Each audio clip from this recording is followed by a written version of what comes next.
This is our new doggie. Her name is Princess.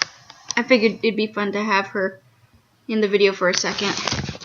I'm going to kick her off the couch though because she's not actually allowed on the couch. I just wanted her up here for a second before I start the video. So off.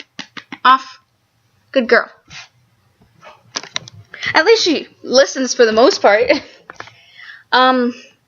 So today's video, sorry if it's moving a lot, I'm just sitting and I'm moving my laptop.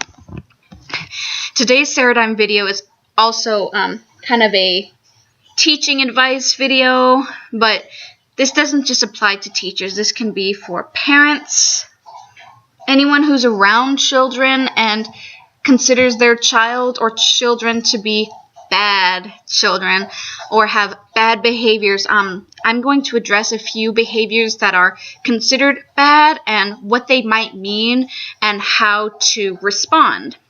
And I won't have all the solutions, but I can at least help you understand the behavior a little bit, hopefully, and why it's maybe not bad, but just an opportunity for you to help in a certain way.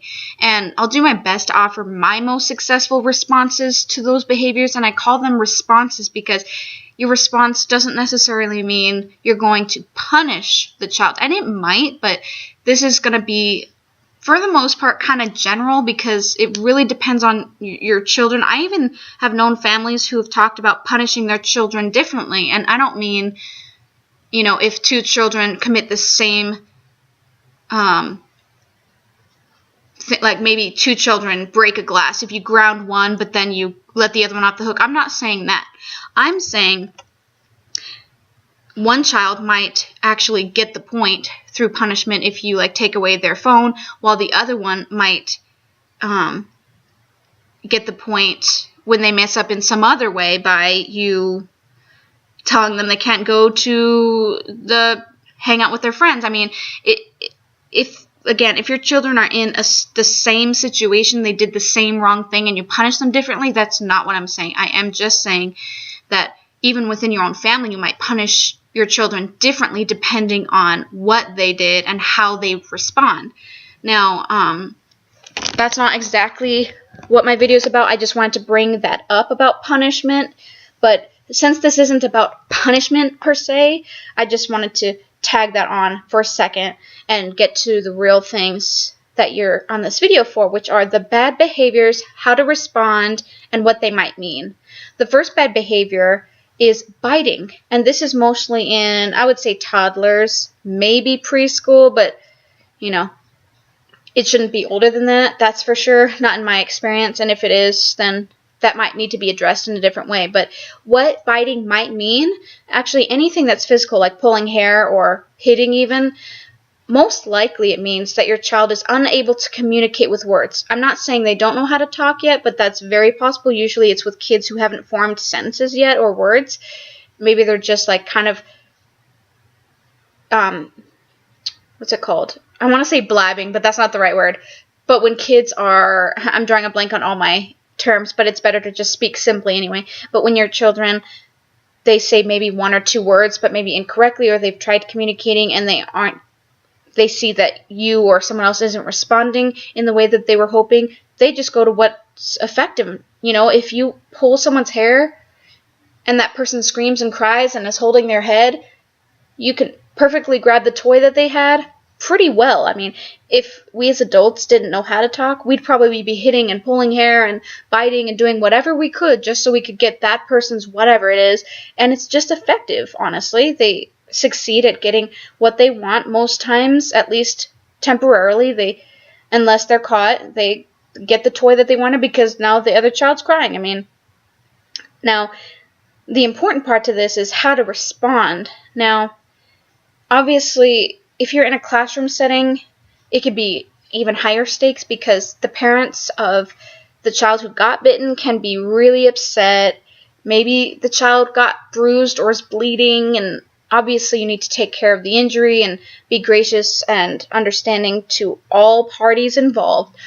But in general, even though your children can't speak, they can generally listen to you and comprehend things. And of course, to varying degrees depending on their age. Like a 1-year-old is going to understand more simple things as opposed to like a 6-year-old. But more than that, teach your children through modeling. And this isn't even about biting and hitting anymore. This is about how you clean your dishes and why you do that, and how to interact with people, and why you clean your house, and everything involved. But specifically about biting and anything physical, model in all your situations, not just in the bad situation where you're in the middle of a child getting bitten, but at all times while you interact as the adult to other adults, when you're trying to borrow something from someone, or you need to borrow their room or whatever.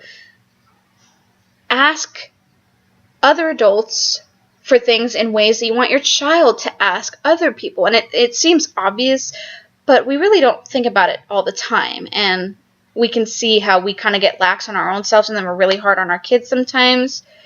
But also another half to this is to teach your child how to take the word no. Because if your child knows how to ask someone for something but can't take the word no, which is still okay and should be welcomed, because everyone should have a choice, you teach your child to find an alternative toy or activity. And this isn't easy. This will take time, and even as adults, we don't like being rejected, and sometimes we're stuck on just having that one thing. And another tangent here is that reminds me of jealousy versus envy. Jealousy is wanting something, but envy is wanting something and not wanting the other person to have it. That's an issue of pride, and that's something that we deal with even as children. So validate your children that it might be hard to hear the word no, but there are always other things you can do or interact with or whatever. Next bad behavior is tantrums. Most tantrums I see involve like throwing back your head and laying and pounding the floor and things like that.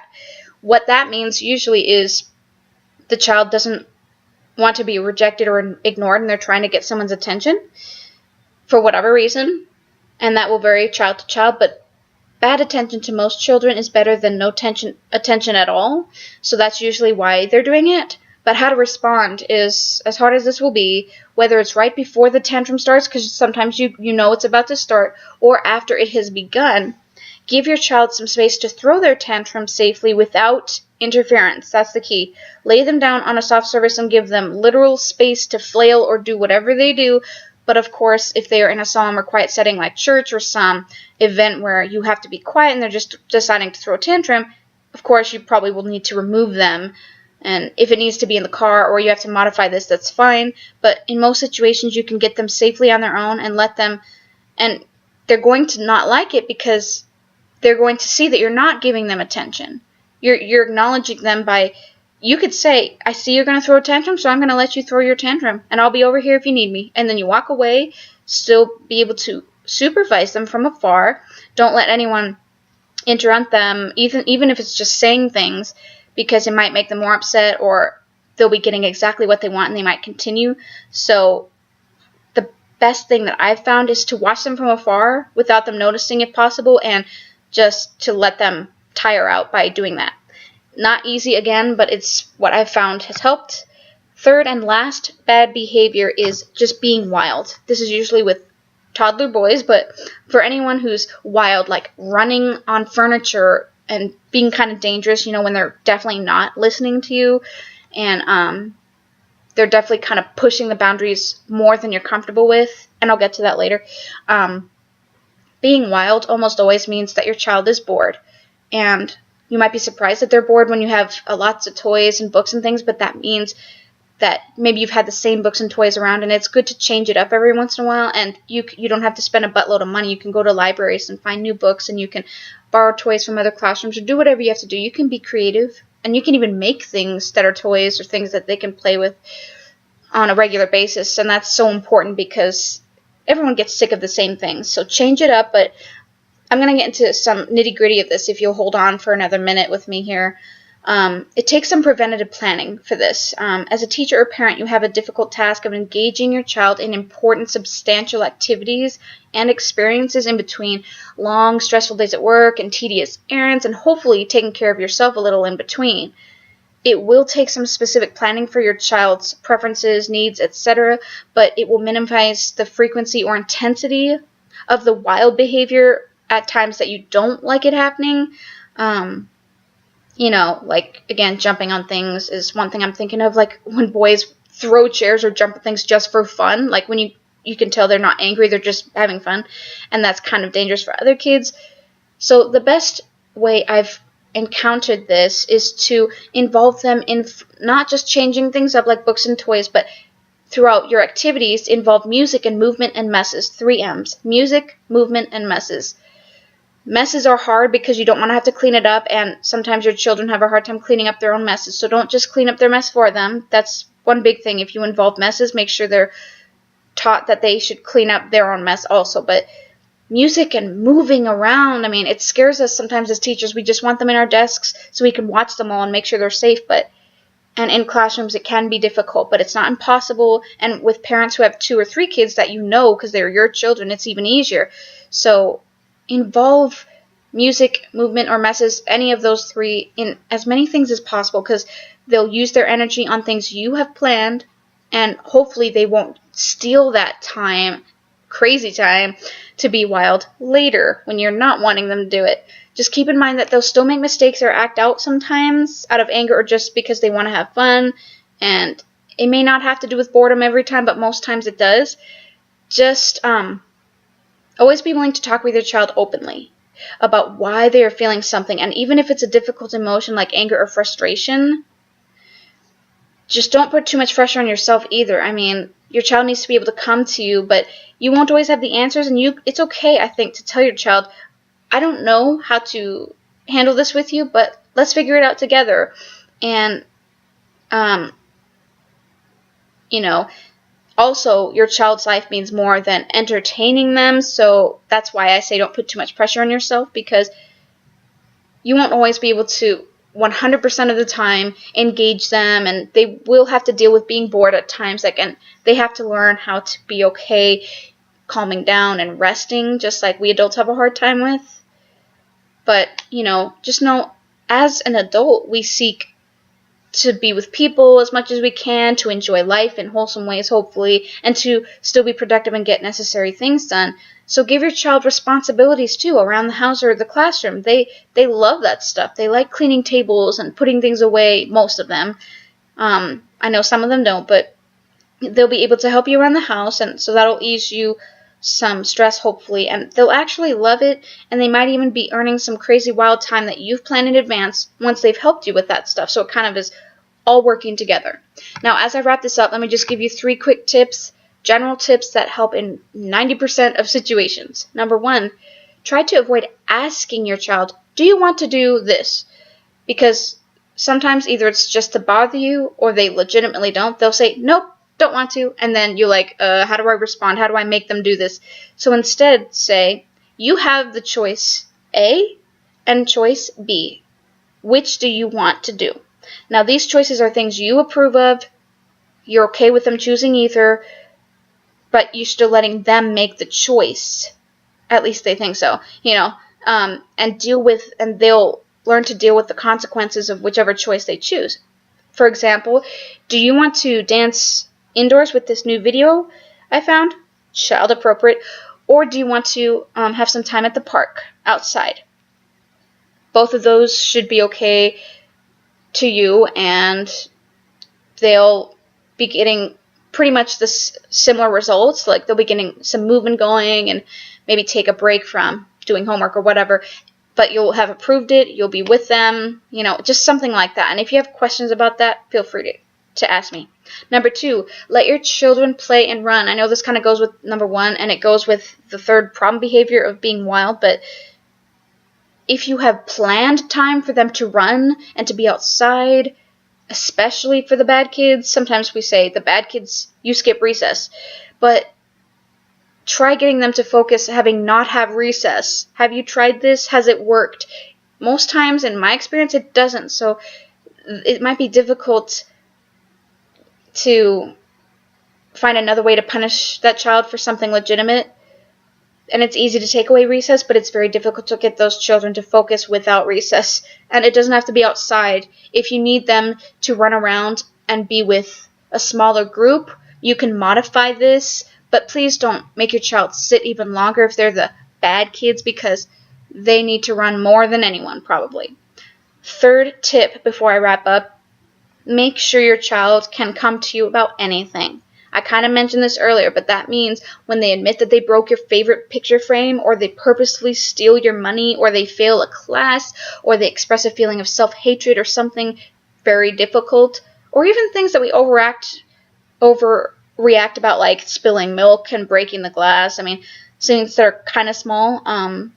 Acknowledge how they feel, discuss with them how you can help, and even to go further, try to see if they just want to problem solve themselves and they don't want you to help, and they just maybe want you to listen and not try to fix it. It's how marriages work too. You feel loved when your spouse doesn't just assume you need advice, but just listens to you instead, or vice versa. And they asked you in the first place. Just ask your child. It's not going to make you seem less the responsible adult just by asking them things. It's okay to converse with your child. I mean, there are some things where you're like, this is how it is, period. There's no ifs, ands, or buts. But a lot of things we don't leave the option for them when they could be options, and it empowers our kids to make choices that we've prepared ahead of time and that we're okay with, and you still let them make the choice and experience it, all the good, bad, and the ugly about it, but you're there to kind of help as needed, and they're hopefully able to come to you when things go awry or things don't work out like they planned, and that will happen. I know it's kind of a lot. It's just a few things, and I kind of tried to go deep in a 15-minute video, but if you have a question, or you need clarification on something, or you even have a video request, please feel free to message me anytime about it, either through YouTube. It's kind of hard to find the messaging part, but I can help you, or you can find me elsewhere, like on Facebook, or if you have my number. But I wouldn't be surprised if you have questions or need some clarifications on a specific example, maybe regarding these bad behaviors or another one. I'd be more than happy to try to figure it out with you. But take a look at the description, and you can read some of my blogs on teaching and watching children and things like that. That might help, that might answer your question too. So take a look at the blog link I have posted below, and I look forward to next time.